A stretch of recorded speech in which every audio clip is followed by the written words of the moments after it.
આજે પાટણનો સ્થાપના દિવસ છે બાપુ 1219મો, અને આજે આપ મહેમાન તરીકે અહીંયા પધાર્યો છો, શું કહેવા માંગો છો? આજનો દિવસ આપણા સૌ માટે આનંદનો દિવસ છે.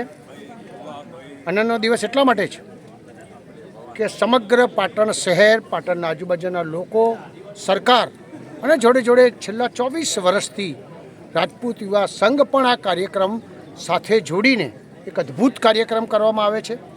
આજનો જે સવારનો કાર્યક્રમ છે એ અહીં આગળ દીકરા દીકરીઓની સાથે સાથે સમાજમાં આવનાર સમયમાં આપણો ભૂતકાળ શું હતો, વર્તમાનમાં શું છે ને ભવિષ્યમાં શું થઈ શકે એ બાબતની ચર્ચાઓ થાય છે.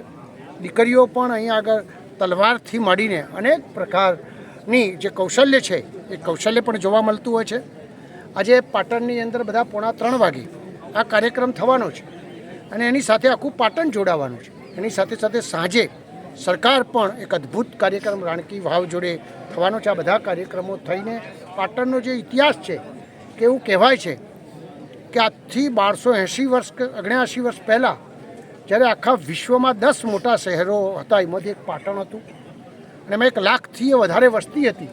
જો આવો અદ્ભુત ઇતિહાસ પાટણનો હોય, આપણી ધરોહર આટલી હોય અને જો આપણે એને સરસ રીતે ઉજાગર કરીએ અને એમાં પડેલી જે શક્તિ છે, જે વાઇબ્રેશન છે, એ વાઇબ્રેશન આપણે સૌને કામમાં આવે એ પ્રકારની વ્યવસ્થા આજે સરકાર, સમાજ અને બધા જ લોકો જ્યારે કરી રહ્યા હોય ત્યારે આપણા સૌ માટે એક આનંદનો દિવસ છે.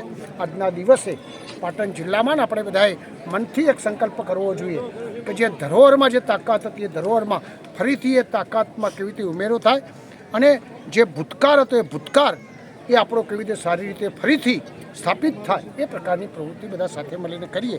તો આ સંકલ્પ સાથે મારી વાત પૂરી કરું છું.